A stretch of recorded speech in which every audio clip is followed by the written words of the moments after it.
What's up, my beautiful reptile people? Finally back at it again with another video. I've just been working, hating my freaking life, neglecting all my damn animals. So let's just get back into it. We have a lot of awesome stuff right now too. I don't know if you can see that. But not crested geckos today. Today we're gonna be focusing on the Gargoyle Geckos. Let's check them out. Let's do some maintenance on their enclosures and see what's going on with those babies. This is what the reptile rack currently looks like. Not too bad, but you can tell that it needs some maintenance. I'll be redoing the entire reptile rack. However, I'm not gonna record the exact same video over and over. So I'll just show you guys here on the Gargoyle Gecko tank. Thankfully, bioactive tanks are fairly maintenance free because as you can tell, this one here sucks to access. Since I'll be redoing their tank, I guess I'll introduce you to the trio. This one here is one of my females. She's a red blotch Gargoyle Gecko. Really beautiful animal with a white base. This next one here is a red stripe with a brown base. And as you can tell, she's always super jumpy. Every time she just wants to take off. And lastly, my red stripe male. As you can tell, this guy is a little bit small. I thought he would be a little too young last year, but he was able to get one clutch fertile, so high hopes for him this year. There's a lot of work to be done on this tank. All the plants are competing for light. There's almost no more leaf litter. There's older yellowing leaves that are blocking the light from nice fresh green leaves, and quite frankly, the moss looks like shit. This happened because I wasn't giving the tank a full good watering like I'm doing now. Instead, I was just kind of spraying over the top so that the animals can get some water, and I let the moss dry out for much too long. Ideally, you would give a good heavy watering at nighttime and allow it to dry up during the day. Another common mistake would be not treating the water that you're using. I personally use filtered water nowadays, but for a long time I just used sink water and used those little water conditioners, the dechlorinators. It works just as good.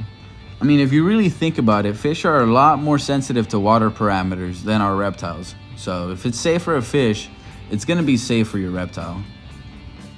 Now with this in mind, if you have hard water, it's gonna still be hard water. If you have soft water, it's still gonna be soft water. However, you'll get rid of the chlorine or chloramines that are the main problem. Alright, let's get to chopping this canopy. The first thing that I'm doing is getting rid of any of the yellowing leaves or any of the older leaves that I deem ugly. At this point, it's really whatever you think looks best.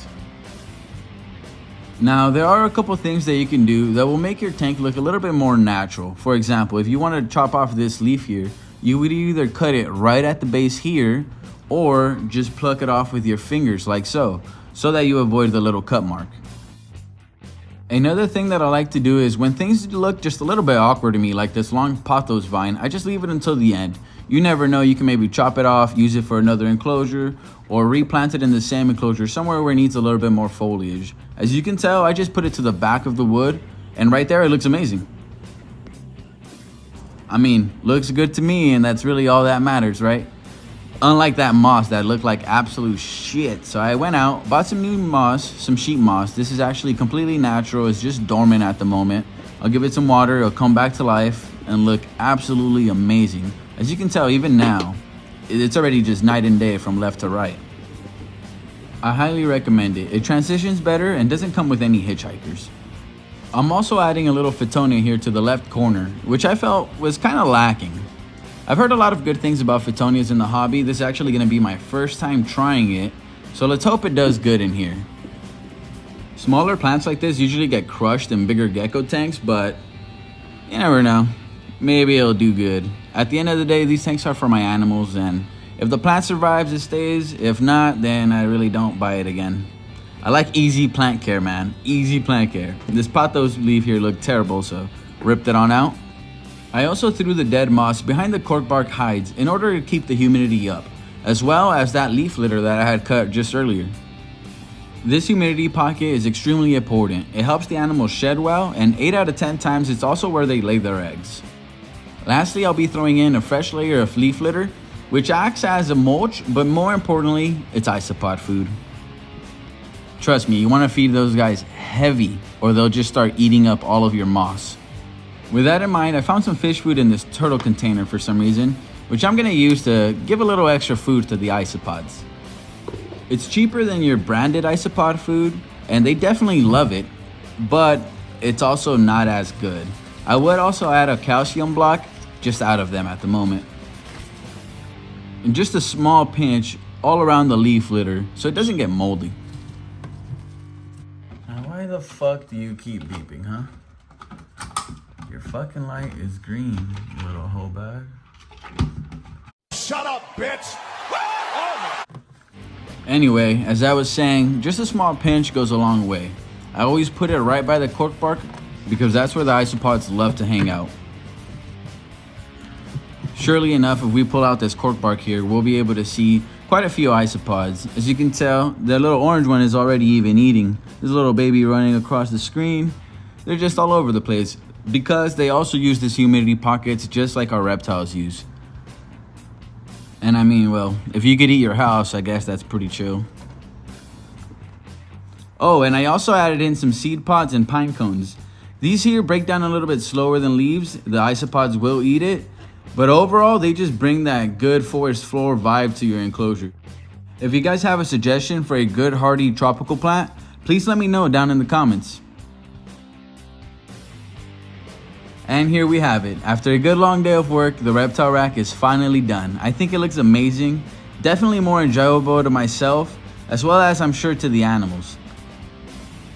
Bioactive enclosures are definitely the best way, by far, to keep all of your animals, whether it's reptiles, amphibians, inverts. Bioactive is the way to go. I mean, in reality, the enclosures speak for itself. Would you rather have an ugly tub system or this that looks like living art in your living room or bedroom? Night and day. It's just night and day. Stick to the end of this clip to see those gargoyle gecko babies. And don't judge me for that leopard gecko tank. That's the very next video. Like I was telling you guys, I was able to get one fertile clutch out of that pairing. But unfortunately, as most geckos, you can keep the clutch mates together, but these gargoyles seem to be a little bit too aggressive. So I won't be keeping clutch mates together in the future, as I did have one of them accidentally drop its tail. Well, I'm sure it was no accident. I'm pretty sure this one here bit him or something to that extent. Here's a little guy with his missing tail. Poor little nub. Thankfully for these gargoyle geckos, it does grow back, and he's active, he's healthy.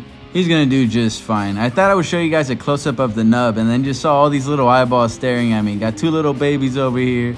I got the pops down here that just fell. Nothing over here, that's a little baby tank. But up top, we got another one. Come across, behind the wood, there's another one. Pretty sick, they're just all over the place. But this is what the little nub looks like. I'll be posting weekly updates on his tail on my shorts, and maybe at the end I'll do like a time lapse of photos or something cool like that. Thank you for watching my video. Subscribe and like to help further my reach. Click the video on the left to see my 2023 holdbacks, or the video on the right to see me dig for some eggs.